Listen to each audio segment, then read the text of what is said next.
Hello everyone, एक और important पॉम लेकर आया हूं मैं जिसका नाम है आंट जेनिफर्स टाइगर।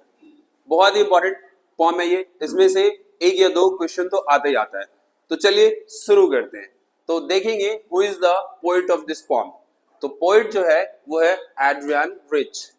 ठीक है, पूरा का पूरा ये जो पॉम है ये बेस्ड है एंड जेनिफर्स टाइगर्स के ऊपर।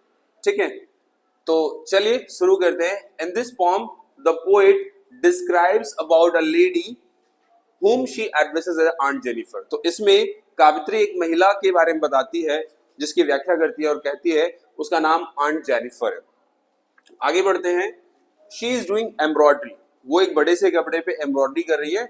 शायद ये कपड़ा जो है, ये क्लॉथ जो है, या तो टेबल के ऊपर रखा जाएगा या वॉल के ऊपर एक एक पेंटिंग के तरीके से कह लीजिए या वॉल हैंगिंग के तरीके से इसका इस्तेमाल में लाया जाएगा बनने के बाद।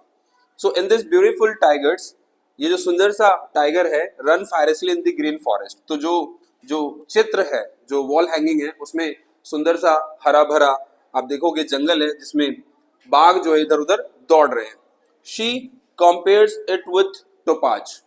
और कावित्री जो है इसे पुरखराज से, एक प्रकार का ये मणि है, पत्थर है, उससे इसकी सुंदरता की तुलना की है। And company of men does not affect them as they are fearless.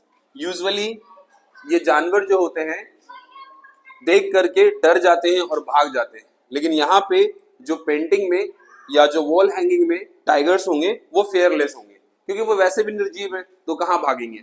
तो इसका मतलब यहाँ पे ये हमें समझाने की कोशिश किया गया है कि कहीं ना कहीं इन जानवरों को ऐसा लगता है कि हम उसके लिए नुकसानदायक साबित होंगे, तो इसीलिए वो कहीं ना कहीं अब छुपते रहते हैं। लेकिन इस वॉल हैंगिंग में ऐसा कुछ भी नहीं है, पूरी तरीके से फेयरलेस बताया गया। Let's move further. Although tiger made by her is fierce. हालांकि जो टाइगर उनके द्वारा बनाया गया है वो भी खूंखार है। And she is afraid of her husband and she compares here. ये जो फायरस टाइगर है इसकी तुलना उन्होंने अपने पति से की है। कहीं ना कहीं इनका पति भी खूंखार है। देखेंगे आगे। Tigers are fearless citizens. वैसे तो टाइगर जो है फेयरलेस सिटीजन है, जंगल का आराम से विचरण करता है, घूमता है। दे आर वेरी एलिगेंट, बहुत अच्छे और शानदार और चमकीले होते हैं। We can also observe aunt Jennifer's fear. इस वाक्य में, वक्तव्य में हम आंट जेनिफर के डर को देख सकते हैं, भय को देख सकते हैं कि वो कितना अपने पति से, हस्बैंड से डरती हैं। जैसे जब वो बुन रही होती तो उनकी उंगलियां कहीं ना कहीं शेक हो रहा होता है, हिल रहा होता है डर से, और नीडल्स को भी वो अच्छे से पुश करती है तो वो काफी मशक्कत के बाद हो रहा होता है। तो कहीं ना कहीं ये फियर को ही रिप्रेजेंट करता है। Husband does not like her hobby. पति जो है आंट जेनिफर के इस हॉबी को पसंद नहीं करते कि वो एम्ब्रॉयडरी करे। Poet addresses about her wedding ring. यहाँ पे कावित्री जो है हमें विवाह के उस रिंग के बारे में, उस अंगूठी के बारे में चर्चा में लाती है, which has become burden on her, जो कि आंट जेनिफर पे बोझ बन चुका है। ये वेडिंग रिंग ही है जो आंट जेनिफर को बांधे हुए है, बहुत बड़ा बर्डन है। और शायद ये बर्डन काफी लंबे समय से आंट जेनिफर, ऐसा कह सकते हैं कि विवाह के जस्ट बाद से ही आंट जेनिफर के ऊपर बोझ बना हुआ है। हर हस्बैंड टॉर्चर्स हर। उनके जो पति है काफी उनको टॉर्चर करते हैं। एंड शी हैज एक्सपीरियंस्ड, और उन्होंने बहुत सारा अनुभव किया है, बहुत सारी परेशानियों का, इन हर मैरिड लाइफ, अपने वैवाहिक जीवन में। डोमिनेटिंग नेचर उनके पति का, हमेशा दबाते रहते हैं, है ना। The tiger depicts here aunt Jennifer desire. यहाँ पे जो टाइगर बनाया आंट जेनिफर ने, वो अपनी इच्छाओं को रिप्रेजेंट करने के लिए बनाया। कहीं ना कहीं उस वॉल हैंगिंग में वो टाइगर खुले तौर से विचरण कर पा रहा है बिना डरे हुए, फेयरलेस तरीके से। ठीक है, फ्रीडम एंड फेयरलेसनेस।